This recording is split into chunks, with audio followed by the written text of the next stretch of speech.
There are people that we're talking to right now where they might actually be making more money from the side hustle than they expected to be making at this moment. Yo, Chris, man, what are you doing? What are you up to? I'm just helping people reinvent their lives. No big deal. Yeah, no big deal. Well, I'm going to join in. Cool.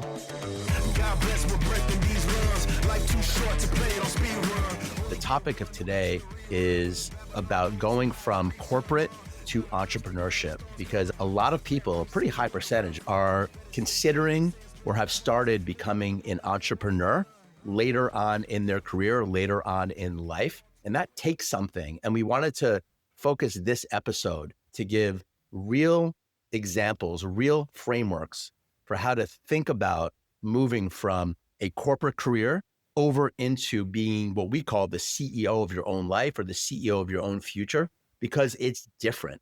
At the end of the day, and what reinvention is really about is this idea that, man, like the work world is changing big time. And the main notion is that your next step in your future could be even better than what you had before if you would do the work to align yourself with that version that you want to become. Yes, there's a possibility that you could have your talents and your purpose even aligned with your future money making. For a lot of people, that does require some form of entrepreneurship. And that just gives me a lot of excitement. We're also going to cover what we've seen to be the common pitfalls when people are reinventing themselves and they're not looking at, well, what is required to be successful in that reinvention, especially as it relates to becoming an entrepreneur. And I know this is big for you because you did this, Chris, right? Like you went from a 20-year corporate career over into now being an entrepreneur. And look at us, we're doing this thing right now. So I know you have a lot to say on this one. And I fell into some traps. Like you said before, I love the word reinvention too. Something I say a lot as we talk about this is the concept of reinvention, the concept of the 6 tenets of reinvention that we have and some of the stuff we're talking about today. I wish that I had known these things. I wish that I had the community that we have. I wish that I had coaches like us back when I was first contemplating this, because I spent a lot of time in corporate.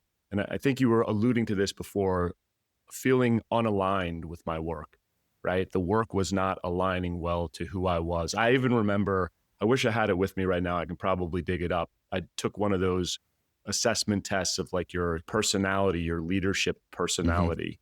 And it was like, create a visionary. And you know what I was? I was the head of technology procurement, Right. which is like, oh, it's not creative visionary at all. I remember thinking, and this is how messed up the Stockholm syndrome of corporate can be, is I remember thinking, oh, creative visionary, that's weird. There must be something wrong with this assessment system. Well, what it actually was is that is who I am. That's why I'm so aligned to being a coach. That's why the work that I do now with people and in our community and with you is big picture, visionary stuff, helping people think in that bigger way. That was that misalignment between my corporate work and who I was that I had been feeling all throughout and sort of denying. So again, I just wanted to seed that out there in case there's people that are listening or watching us that are in that, what we call phase 0 of reinvention, where you're thinking about doing something and I'm not quite sure what it is, but I know it's not this. Right? That might even be phase 1 for us, right? It's just sort of like contemplating it and thinking about it. And we just want to open up that possibility that, yeah, maybe there's a small action that you can take that can give you just a little bit of evidence that something else is possible. Yeah, beautiful. I know that you went through this so clearly. And I love that you started off with this idea of getting clarity about who you really were at your essence, because when you're thinking about this notion of reinventing your career, a lot of people, it brings up a lot of fear, right? And in our community, we see it all the time. There's a lot of consternation. There's a lot of fear. There's a lot of doubt. There's a lot of, I don't know, uncertainty. And that's just part of the deal. But this notion of these 6 tenets and these 6 ideas, which we're really going to run through right now, because they really do apply to this particular lens of reinvention, which is moving away from a corporate identity over into an entrepreneurial one. It works. The framework works for doing that. And you started off with the notion of seeing how misaligned you were before. And a lot of people realize that the work that you were doing in the world was not representative of who you are as a person, right? And I've seen this for 20 years of coaching, Chris. People They followed the path, they got the right jobs, they went to the right schools, like all of it. They made the money, they got the house, they got all of it. And then at some point they wake up, they're like, like, how did I get here? Because this isn't really making me super happy. And then they go through that proverbial midlife crisis. But what's really happening right now, and why we started this podcast, is that a lot of this is now being thrust upon people because of the emergence of AI and the emergence of just the changes in the world. We are all now being forced to really think about how we're going to make money in the future, what our careers are going to be. And so while all that fear exists, I just always bring it back to this is opportunity, right? You have an opportunity to reinvent yourself. It's not something that should be all scary and all fearful. It should be imbued with the idea that, oh, wow, this is a redo. I can actually start over in a sense. Yeah. And I can start to think about aligning who I really am as a person, what my talents really are, with my money making. And that's going to be the thing that draws you through to sustainable financial success and deeper levels of fulfillment.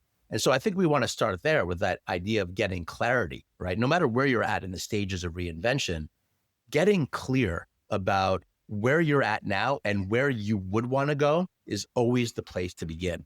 I mean, you're going to hear me like a broken record on this, because what I found in all these years of coaching is that most people don't really know what they want.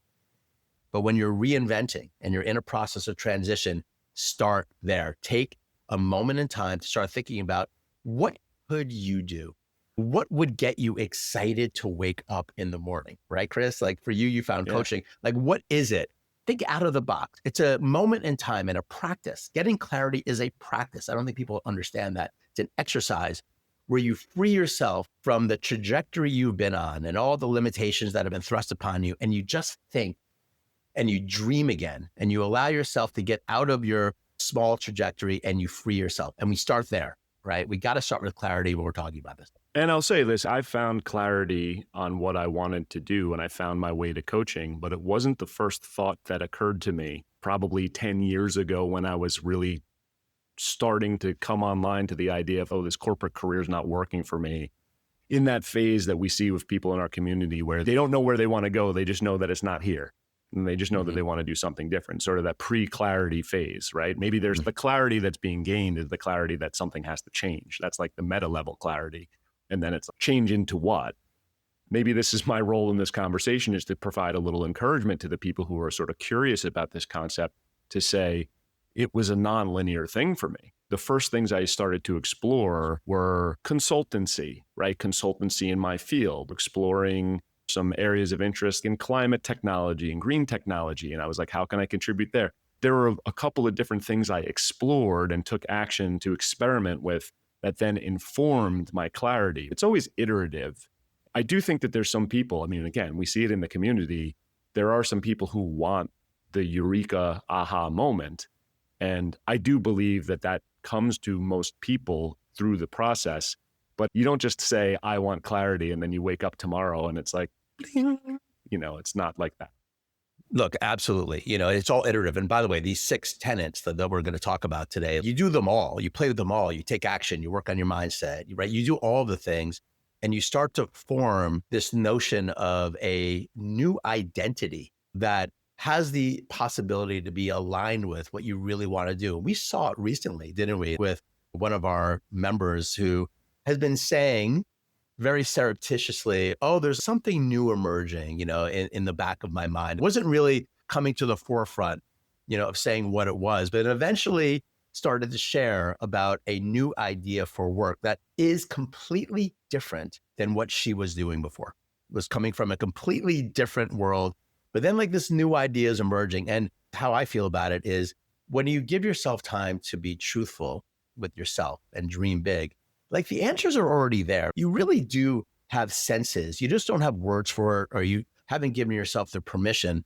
But like when you go through this process, it emerges in a very natural way. And then you start to gravitate, and then you can start taking action and starting to see if some of these things are real. And I think that also leads into this next tenet of reinvention when you're thinking about becoming an entrepreneur, which is mindset.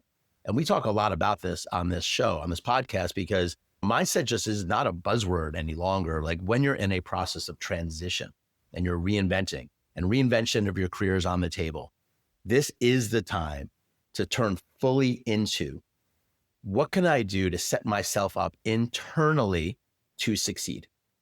And the way that we hold it is by looking at your optimistic self, your positive mindset as something to strive towards and set as your default orientation of going through life. Because when you're positive and you're excited and you're optimistic, that's when stuff happens.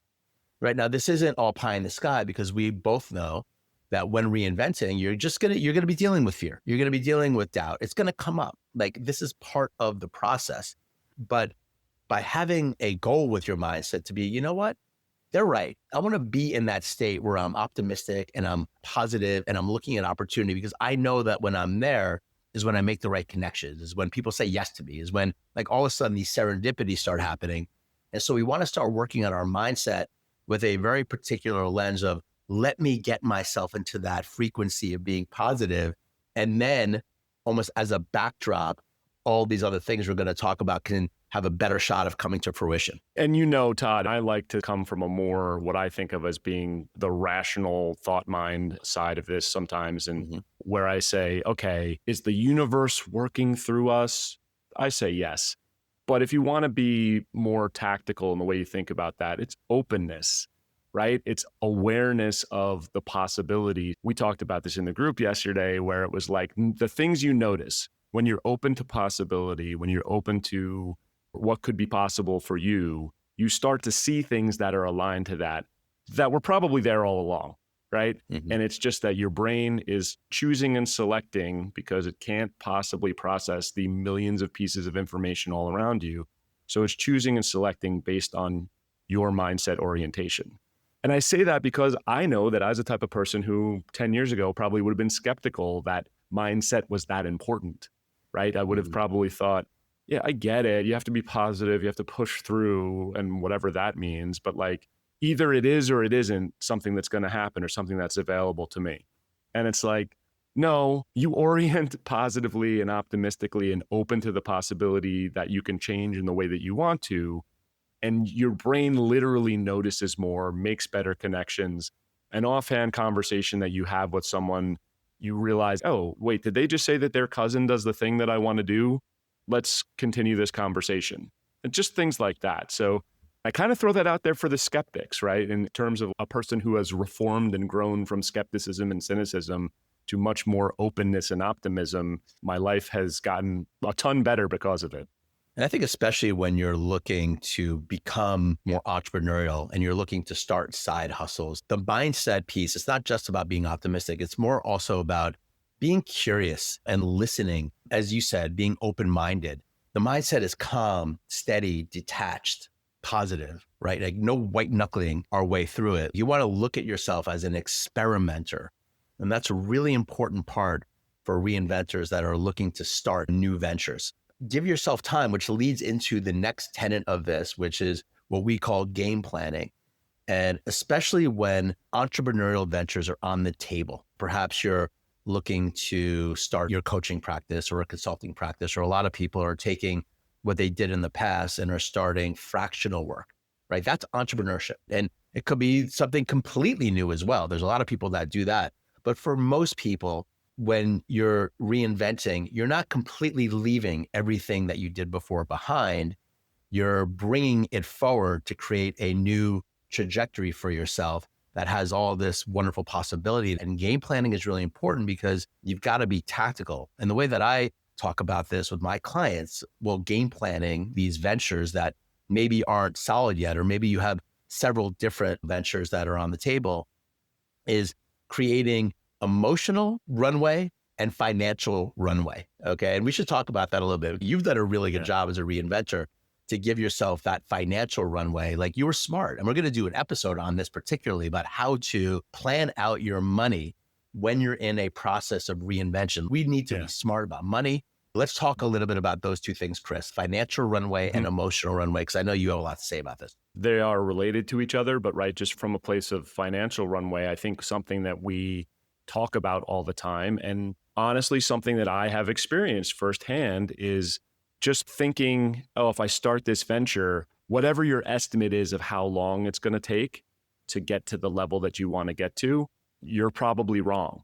Now, maybe you're lucky enough to be wrong that you get there faster than you thought, but most people, it actually takes longer than you thought. So when we have conversations sometimes with people who are like, hey, I think I want to try this new thing. I want to stand it up. It's November now. By March, I'd like to be replacement level salary or whatever it is. It's like, okay, pump the brakes. That's probably not the way it's going to go for most people unless you really catch lightning in a bottle. So having some financial realism around that, or having some realism around that, and then having the financial runway to give yourself the space, ideally, that you're not feeling the pressure to be like, I have to make this work by a certain date. Because that pressure, that really becomes the problem, is now any sort of creative risk-taking or networking. I mean, we talk about this all the time, Todd. We're long game players, right? Mm-hmm.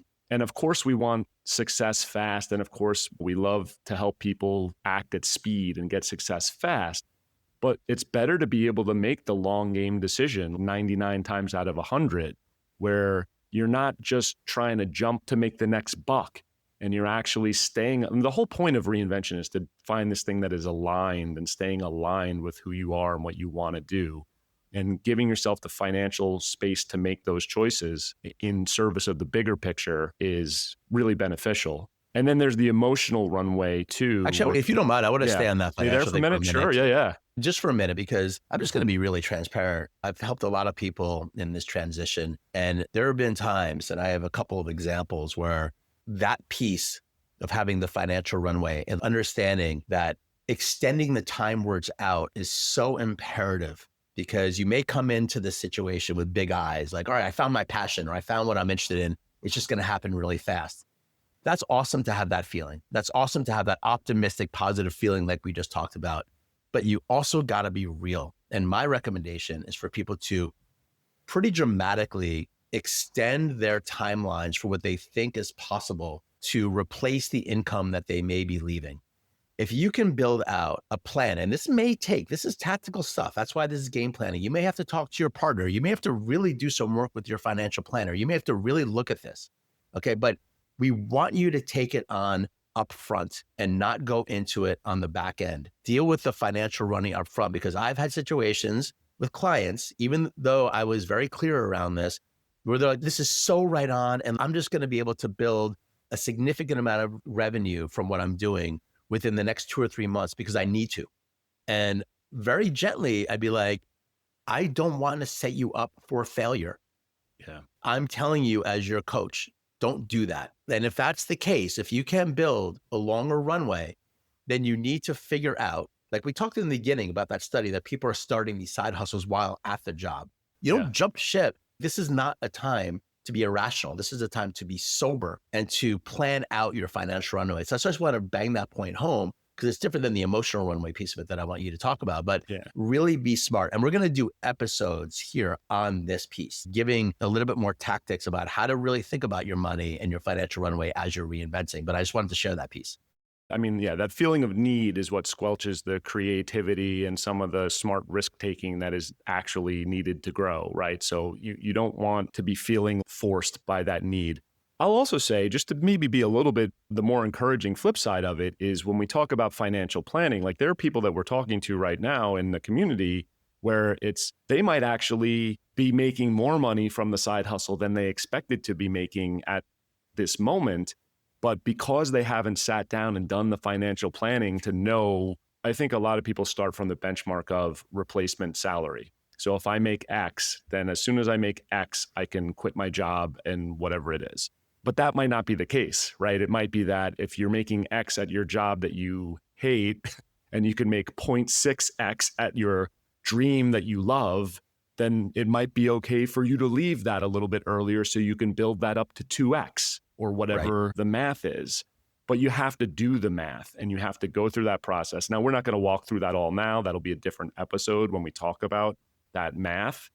But to sit down and do it, I mean, we tell people all the time, put some stuff down on paper, right? And really kind of work your way through it, because that way you have concrete numbers. Now, you might not be right about all the details, but it's not just a nebulous cloud of, I don't know, at some point, I guess I flipped the switch. And that goes back to our first point. That's a lack of clarity. Numbers, Right. doing the math on a piece of paper is clarity.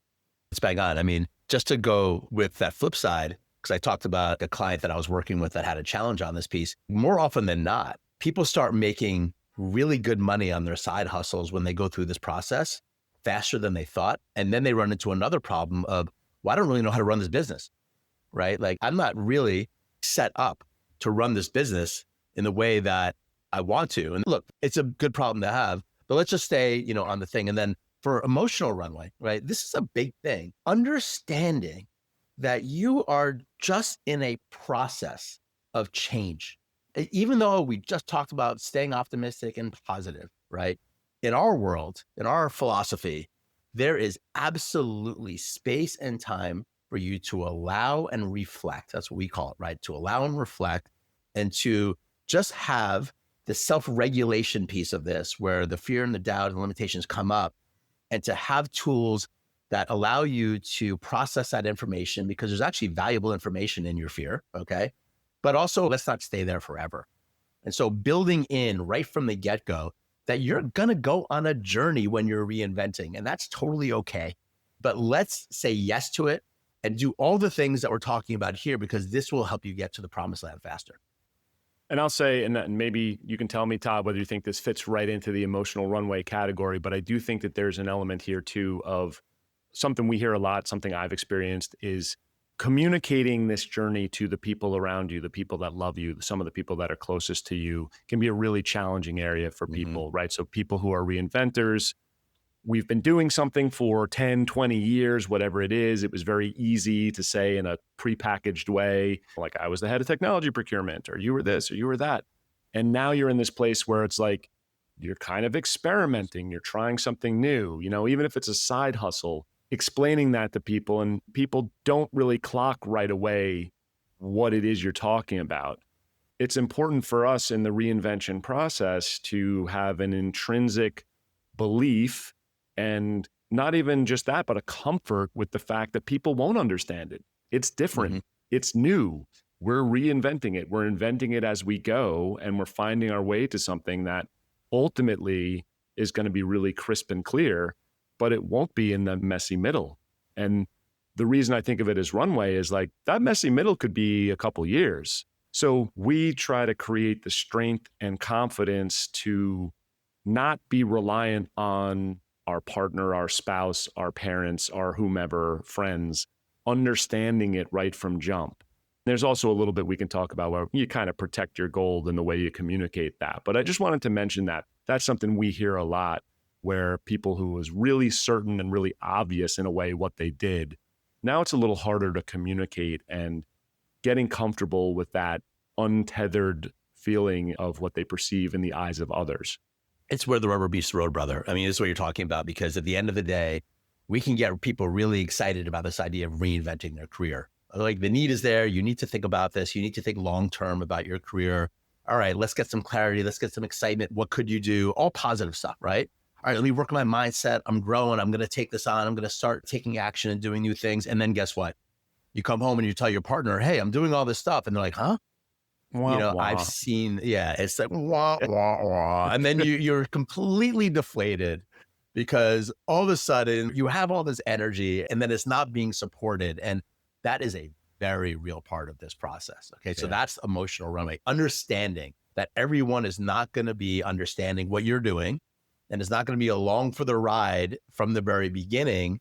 And so we're going to do several episodes on this around how to communicate, giving scripts for how to communicate your transition to the people in your lives. This is really valuable stuff. We're not going to get into all that right now, but it creates so much ease when you know how to communicate clearly with people, and when, because it changes as you go through the process, right? Very, very important stuff. I really, really love that. But let's go to the next tenet, because when you're reinventing, a lot of this is about taking action. And actually taking action solves a lot of problems, right? So when you start experimenting and you start side hustles and you start thinking, all right, how am I going to make money? What do I want to do? You're taking our advice, you're taking this reinvention thing and you're actually putting it into play. A couple main points on this is, number one, you want to start before you leap, right? You want to start taking some action and wear that lens of being that curious experimenter of your future, right? And you want to start thinking about, well, how can I start making money in different ways? Who can I connect with? You want to start being fearless around using your network strategically. It's another very important point with taking action. A lot of people that start reinventing don't realize that they have this vast network of people that they've worked with, that they know. And it's not about using people or manipulating. It's more about being really smart about how can I reach out to people and have conversations that can help me move forward? Yeah. And that is action. That is taking action. For others, it may be just actually starting, putting out a shingle, all right, I'm going to start doing some consulting. That's what you did. You actually started taking action with doing the new career. But the most important thing about reinvention is, and the call that we have is, don't stay stagnant. This is not a time to deflect the reality that the world is changing, your industry is changing, your job is changing, and that you're probably not very happy at it anyway. And so the opportunity is for you to actually do these things and then start taking action, because without taking action, it's all just up here mentally. And we got to get out of that. Yeah. Back to the network thing for a moment, right? I think that a lot of times, especially if we're going from corporate to entrepreneur, so maybe you have a giant network of people on LinkedIn or whatever it is that you're connected to, or all the people that you've worked with over the years. If your view of corporate to entrepreneur is, I'm going from sitting in a full-time seat to I'm going to do consulting in that exact same mode, but now I'm hanging out a shingle, it makes logical sense to say, well, this is my network. I've worked with them for 20 years. They know who I am and what I do. Great. I mean, to me, people tend to make that connection. What if you're trying to do something completely different? I'm doing something quite different. I mean, obviously being a senior leader had coaching elements to it, but other than that, it was really a different sort of genre of work. But everyone in your network on LinkedIn or wherever you think of your network abstractly, they're all 360-degree full-fledged people who do a bunch of different things in their lives. And they all have brothers and neighbors and cousins. And so when you start to communicate, when you get that clarity, when you start to communicate what it is that you're doing, that network, they're connected to you, the person. They don't only think of you in the context of the corporate career that you had that whole time. I think that's a fallacy a lot of people sort of fall into, is it's like, I'm a product manager. I can't communicate to them about my new hardware store or like whatever it is. Right. And it's like, do you think that they don't need wrenches? I think that's one of those things that goes back to a couple points ago, the openness, the seeing new possibilities, and then layering that on your network of people. You talk about taking action. I started by sending an email to 40 people. My coaching career started with me sending an email to 40 people offering pro bono services. Right.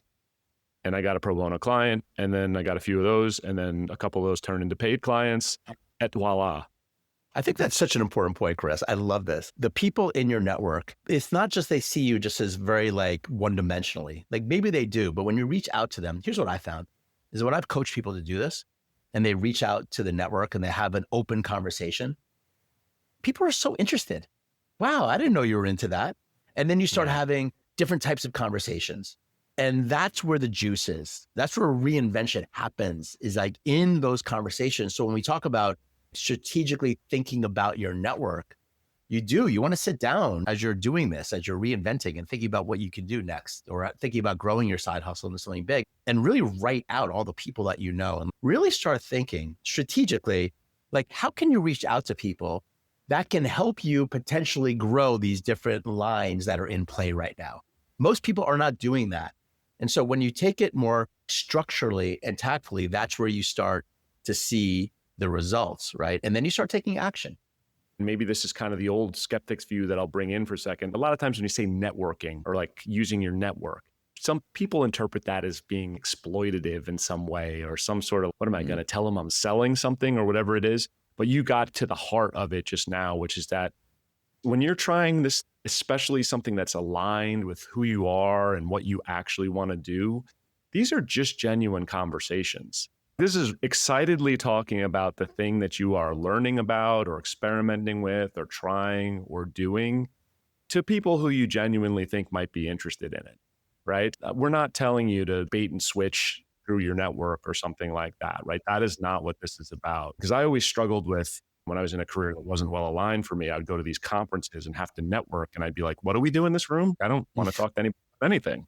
But once I switched into work that was aligned, it's like, you kind of can't shut me up about coaching, right? I love talking about it. I mean, that's how you and I met each other, is like we just talk and shop, basically. I love that.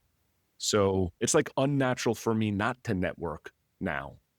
What we're talking about is being human. Like, be human. Let's get out of this thing where we're just like these drones working at these things. And the people that do this, by the way, if you're someone that's listening to this and haven't really crossed over to being that fearless about who you really are and what you want, this is a gentle nudge to be human, okay? Because that's actually where the juice is.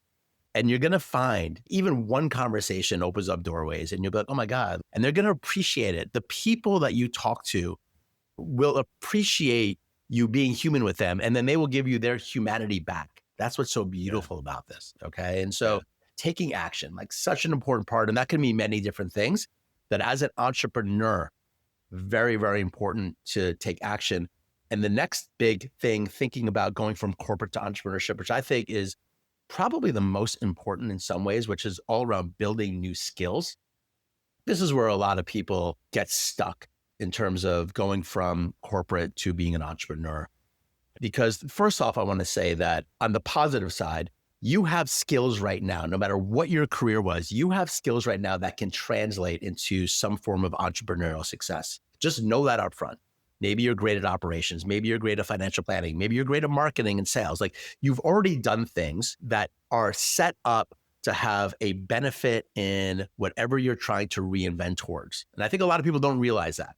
But at the same time, there are going to be things that you need to learn.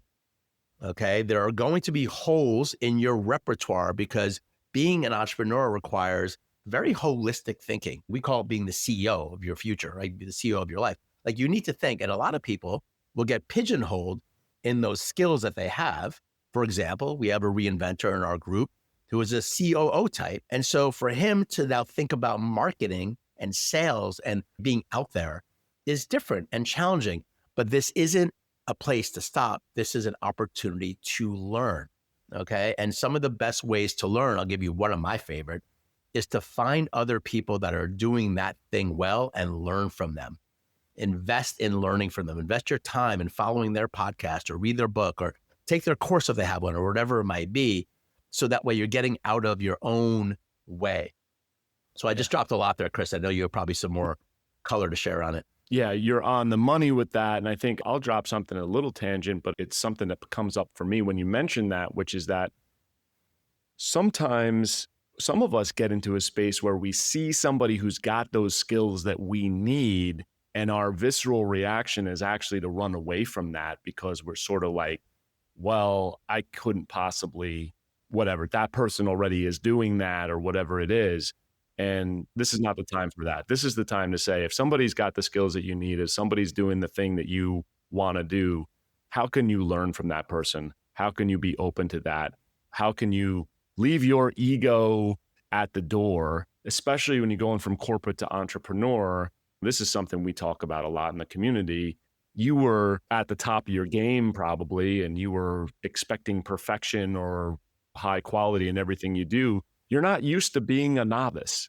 You're not used to being the newbie. You're not used to not really knowing how to do things. So you have to drop that ego and be comfortable saying, oh, good, that person who's crushing it, who knows how to do all these things I don't know how to do, how can I get some of that? Like, not running away from like, oh, I just don't want to look at that because it makes me feel bad about how I don't have those skills. By the way, this is very self-aimed because my orientation for years was I'd rather just put my head in the sand than actually lean in through the discomfort and say, all right, ego down. How can I learn from you? How can I benefit? And also, of course, how can I support? Because I have skills that that person doesn't have, especially if you're going to make a personal connection with someone. Yeah, it's so bang on, man. I mean, I learned this as well. I never really worked in corporate. Really, our partnership is like, you came really from corporate. I've always been in the coaching world, but I really was stuck for years. I was the guy in the back of these rooms, not engaging in the programs or believing in the teachers that were just further ahead than me. You know, there was almost like this self-judgment or like, oh, I should be there. I should have already done this. And something flipped in me. I was like, wait a minute, these people are doing what I want to do. Let me learn from them. Let me buy their program instead of not buying it. Let me learn from them and be a student. And as soon as you make that switch, which is the biggest thing for reinventors, this is a time to become a student again in your life. This is a time to be new beginning, fresh mind, right? And porous and wanting to learn. That's how you reinvent faster, right? So investing in yourself, investing in others, modeling other people. I say this all the time. No matter what you want to do with your life, let's say you get clarity and you have this reinvention idea and you have this business that you want to do, okay? There are already millions of people that are doing that very thing successfully. And guess what? Most of them are not nearly as good as you are. So what's the difference? They took action. They got clarity. They learned skills. They did everything that we're talking about here. That's why this system that we're talking about is so useful, because it gives you a framework by which to grow, explore, and actually succeed in whatever reinvented career pops up. The building new skills thing, we're going to do a lot of episodes on this as we move forward, is a really big thing. And then the sixth one is accountability and self-assessment. And we don't have to go too much into that today because it's a large topic, but this came to me from reading the Tim Ferriss book, The 4-Hour Body, which is a great guy. I love Tim Ferriss. He's amazing. And he said something that really changed my life years back. And he said that the fastest way to change any behavior is to track yourself. Then I really started to learn that when you track yourself, you can really change. And when you're reinventing, having some system of self-assessment and also having a community of people that are reinventing and are doing the same thing is just a massive accelerator for finding that new success. In our reinvention community, we have a lot of conversations that are really about accountability. And honestly, it just comes from the heart. We were having a conversation with somebody the other day where it's just, I felt like, I said this out loud, I said, I felt like I'm more excited about your idea than you are right now. What are you taking action to move it forward? And we got into a real juicy conversation where he came away being like, yeah, there's 3, 4, 5 things that I need to do that I want to do. Again, these are things that people want to do, but then they're not doing them. And a week passes and 2 weeks pass and 3 weeks pass.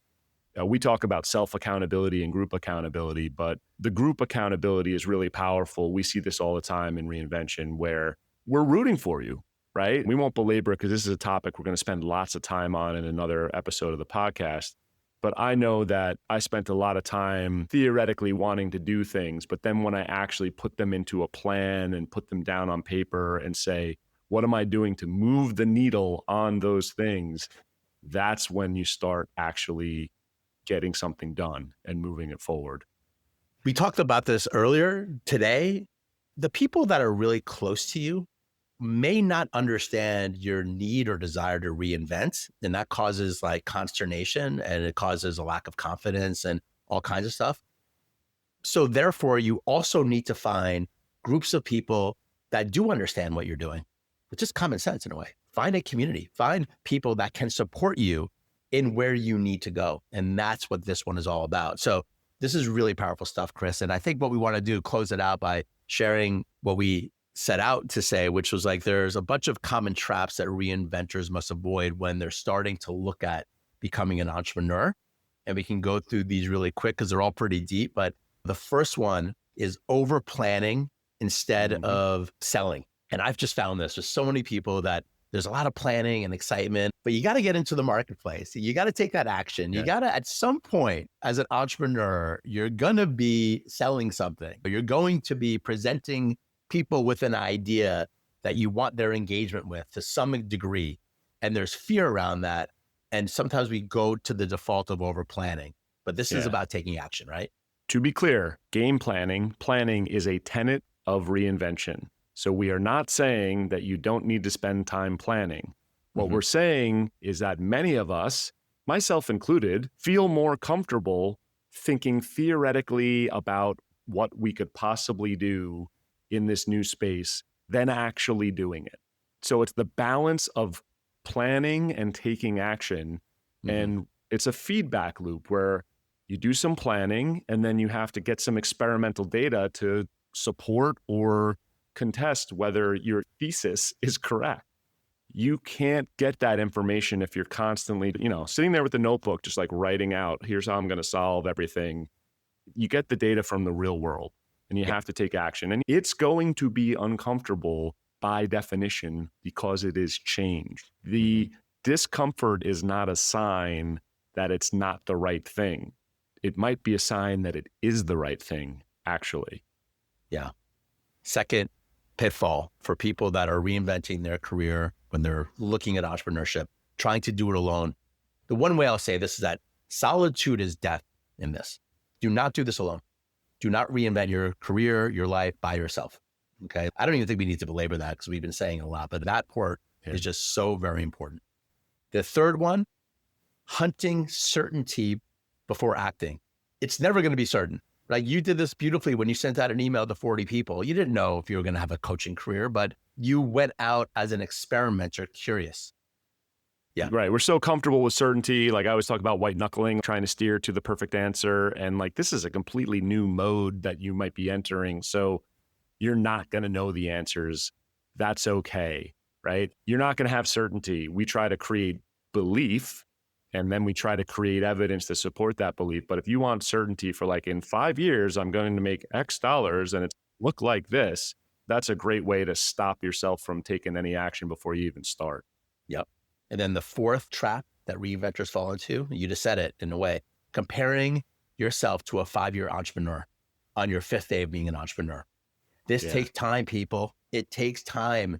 That's why we're doing episodes on this again and again. You're going to run into successes. You're going to run into limitations. It takes time to move from a corporate career over to being a fractional CMO, into a consultant, into something that is a little bit different. It takes some time. So give yourself that humility. It's really important. And then the last one, and we wanted to end on this one, is thinking that your freedom, this like idea of your reinvented self, making tons of money and all this freedom and creativity means that you don't have any structure. What Chris just said. This is absolutely a time to structure your reinvention. It's like structuring your freedom. It doesn't just happen. You need to think about it and plan it. This is so key for me personally, right? This is what I'm very passionate about because I realize that, again, we're talking about going from corporate to entrepreneur. In the corporate world, there was so much structure that I was plugged into. As in a more senior role, I was making choices about what meetings I went to and what work I did, but still, those choices were very minimal and within a big system that I was sort of a cog in this giant wheel. But in terms of now as an entrepreneur, it's all on me. And when it's all on us, we need to create the structure. We need to actively, proactively create the structure of what we're spending our time on, what we're focused on. We have to build it all up from scratch. So yeah, there's freedom. There's more freedom in my day, right? As to when I can go to the gym versus when I had a 9-to-5 job. But to act like it's just sort of libertine, there's no structure and it's all freedom it's really the opposite. Absolutely. Yeah. Well said, brother. And so we're kind of at the end of this episode. And if you're liking what we're sharing here on this topic, going from a corporate career over to entrepreneurship, make sure that you subscribe to us, follow us along, because we're going to be going through deeper layers of this. Like this is the time for so many people to think about reinvention in a tactical way. And we're going to slice and dice this in so many different ways. And we're going to bring in people that are going to blow you away, really, because we want to have other people outside of Chris and I talking about these things. So make sure that you follow us along, make sure that you subscribe, because the fastest way to get there to that success and fulfillment is to turn towards it. This is not a time to distract. And that's what we are doing, is helping people turn towards it and take it on with excitement, with energy, with focus. And look, we got this and you got this. And again, Chris, I always say this, but man, just grateful to be doing this with you, man. It's a fun journey that we've been on and we're doing this as well. We're reinventing. We've never done this before. So this is all new for us and let's just keep moving forward. I love it. I love it, Todd. Thanks so much, man. This has been a great conversation.